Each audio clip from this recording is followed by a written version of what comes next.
Hi friends, ഇന്ന് അൻവർ റഷീദ് സംവിധാനം ചെയ്ത് നമ്മളുടെ ഫഹദ് ഫാസിൽ അഭിനയിച്ച ട്രാൻസ് എന്ന മൂവിയെ പറ്റിയാണ് രണ്ട് വാക്ക് സംസാരിക്കുന്നത്. തീർച്ചയായിട്ടും ഞാൻ സംസാരിക്കണമെന്ന് കണ്ടപ്പോൾ തന്നെ വിചാരിച്ചു വെച്ചിരുന്നത്. അന്ന് എനിക്ക് യൂട്യൂബോ കാര്യങ്ങളോ ഒന്നുമില്ല.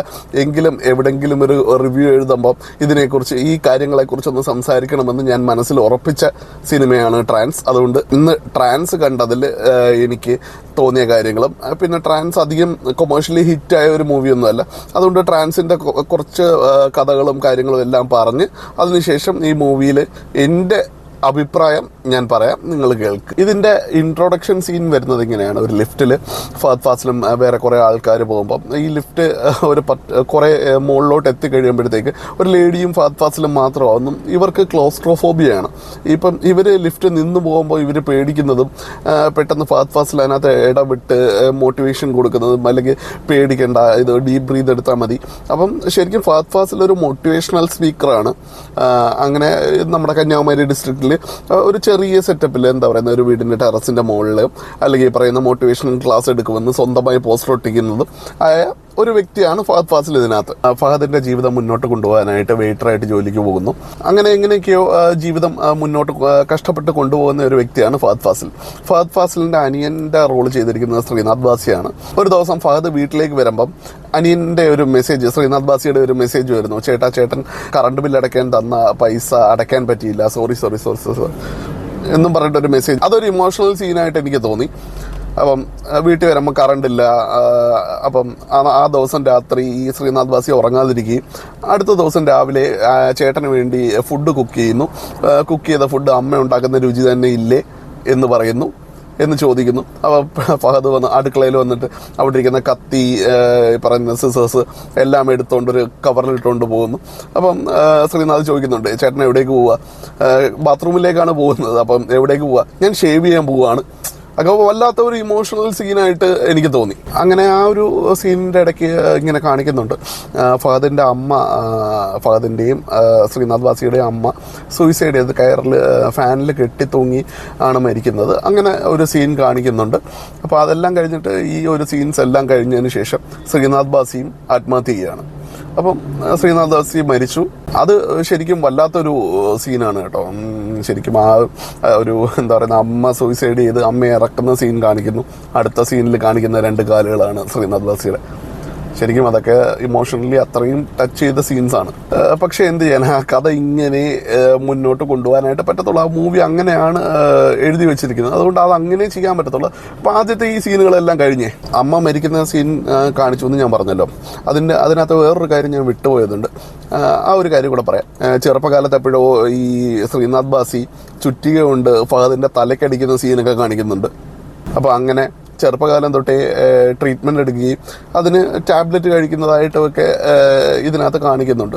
അവസാനം ശ്രീനാഥിൻ്റെ മരണത്തിന് ശേഷം ഫഹദ് ഇതേ ടാബ്ലറ്റ് എടുത്ത് കഴിക്കുകയും ഉറങ്ങാൻ പറ്റാതാവുകയും അവസാനം ഈ ടാബ്ലറ്റ് എടുത്ത് കഴിക്കുന്നതും പിന്നെ കൺസൾട്ടേഷനും കാര്യങ്ങളും എല്ലാം ഒരു ചെറുതായിട്ട്, ഒരു വേഗമായിട്ട് അങ്ങനെ കാണിച്ചങ്ങ് പോകുന്നുണ്ട്.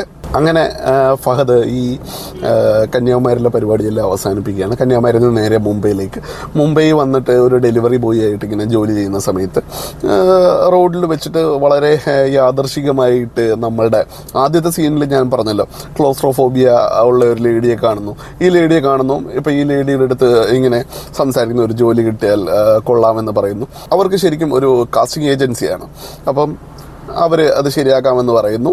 അങ്ങനെ നമ്മുടെ വിജു പ്രസാദ്, അതായത് ഫഹദിൻ്റെ ക്യാരക്ടറിൻ്റെ പേര് വിജു പ്രസാദ് എന്നാണ്, ഞാൻ ഇതുവരെ പറഞ്ഞില്ലാന്ന് തോന്നുന്നു. അപ്പോൾ വിജു പ്രസാദിനെ റിക്രൂട്ട് ചെയ്യപ്പെടുകയാണ്. ശരിക്കും എന്തിനാണ് ഒരു കാസ്റ്റിംഗ് ഏജൻസി ഒരു ഫഹദിനെ കാസ്റ്റ് ചെയ്യേണ്ട കാര്യം എന്താണെന്ന് നിങ്ങൾ ആലോചിച്ചാണ്. ശരിക്കും റിലിജിയന് വേണ്ടിയാണ് ഈ കാസ്റ്റിംഗ് നടക്കുന്നത്. ശരി, റിലിജിയന് വേണ്ടി എന്ത് കാസ്റ്റിംഗ് എന്ന് നിങ്ങൾ ചിന്തിച്ചിട്ടുണ്ടാവില്ലേ?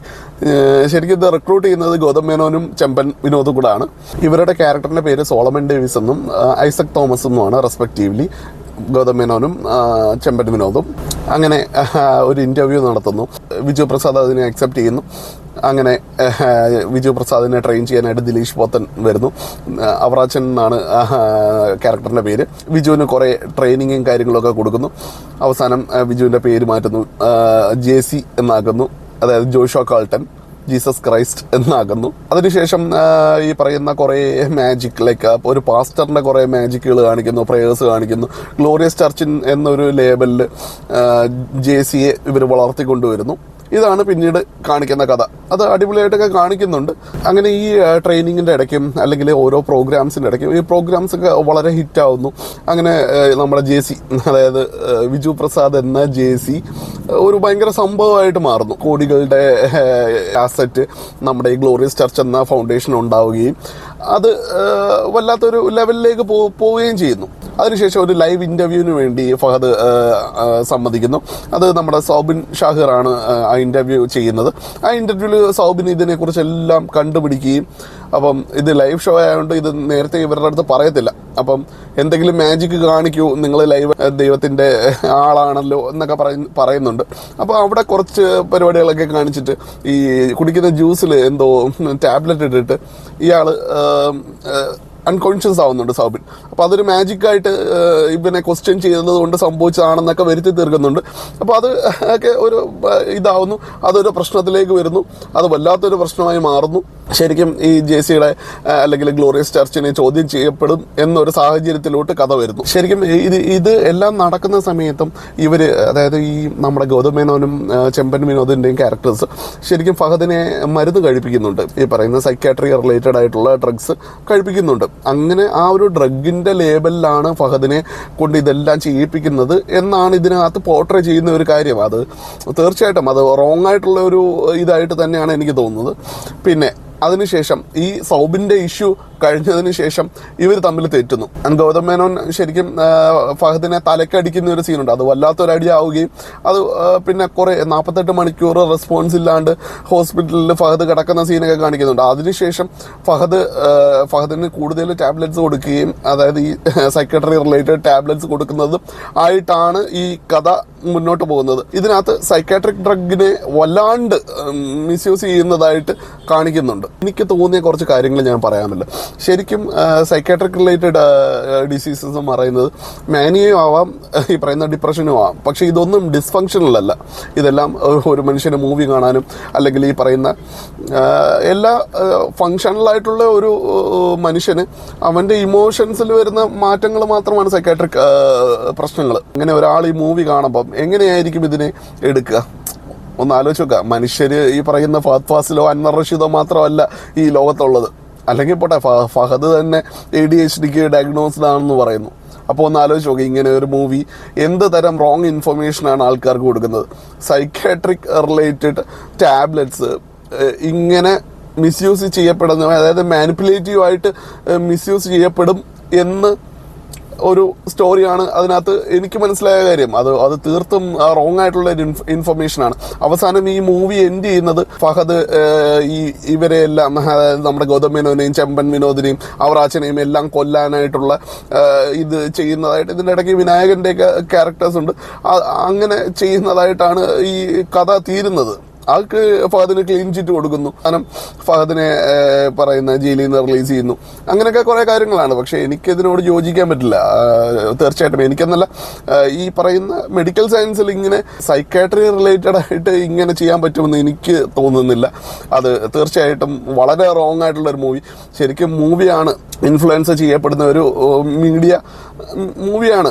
അപ്പോൾ ഒരു മൂവിക്കകത്ത് വന്നിരുന്നിട്ട് ഫഹദിനെ പോലെ ഇത്രയും എന്താ പറയുന്നത്, ഫഹദിൻ്റെ പല മൂവീസും ഇപ്പോൾ അതിരനായാലും അതിനകത്തും ലൈക്ക് ഒരു സൈക്കാട്രിക് റിലേറ്റഡ് ടോപ്പിക്കാണ് അതിരൻ.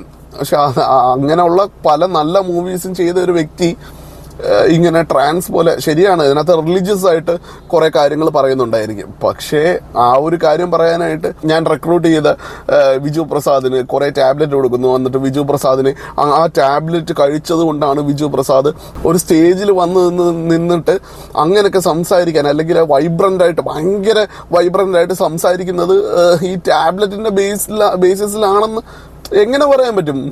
അല്ലെങ്കിൽ അത് എന്ത് തരം വിഡ്ഢിത്തരമാണ്. അപ്പോൾ അത് എന്നെ വല്ലാതെ ഹേർട്ട് ചെയ്തു. ശരിക്കും മെഡിക്കൽ സയൻസിൻ്റെ എത്തിക്സിന് വളരെ വിരുദ്ധമായിട്ടുള്ള രീതിയിലാണ് ഈ മൂവി ചെയ്തിരിക്കുന്നത്. ശരിക്കും ഇങ്ങനെയുള്ള മൂവി അൻവർ റഷീദിനെ പോലുള്ള ഇത്രയും ഫേമസ് ആയ ഡയറക്ടറും ഒന്നും ചൂസ് ചെയ്തതിൽ എനിക്ക് താല്പര്യമില്ല. ഈ സിനിമയെക്കുറിച്ച് ഞാൻ നെഗറ്റീവ് പറഞ്ഞതല്ല, പക്ഷേ ഈ ഒരു matter related to mental disorder ആയതുകൊണ്ട് മാത്രമാണ് ഞാൻ ഇതിനെക്കുറിച്ച് സംസാരിച്ചത്. എനിക്ക് ശരിയെന്ന് തോന്നിയത് ഞാൻ പറഞ്ഞു. ഞാൻ ആരുടെയും ഇമോഷൻസ് ഹേർട്ട് ചെയ്യാനോ, ഫഹദ് തീർച്ചയായിട്ടും ഒരു നല്ല നടനാണ്, കാര്യങ്ങളൊക്കെയാണ്. പക്ഷേ എന്തോ എനിക്ക് യോജിക്കാൻ പറ്റാത്ത ഒരു കാര്യമാണ് ട്രാൻസ്. ഞാൻ ആരെയും ഹേർട്ട് ചെയ്തിട്ടില്ല, ഞാൻ എൻ്റെ അഭിപ്രായം പറഞ്ഞു എന്നേ ഉള്ളൂ. നിങ്ങൾക്ക് എന്താണ് തോന്നുന്നത്? ട്രാൻസ് മൂവി കണ്ടവർക്ക് അഭിപ്രായങ്ങൾ കമൻറ്റ് ചെയ്യുക. സോ നിങ്ങളുടെ നിർദ്ദേശങ്ങൾക്ക് വേണ്ടി ഞാൻ വെയിറ്റ് ചെയ്യുന്നു. അപ്പോൾ അടുത്തൊരു വീഡിയോയുമായി ഉടനെ വരുന്നതായിരിക്കും. Thank you for watching guys. By.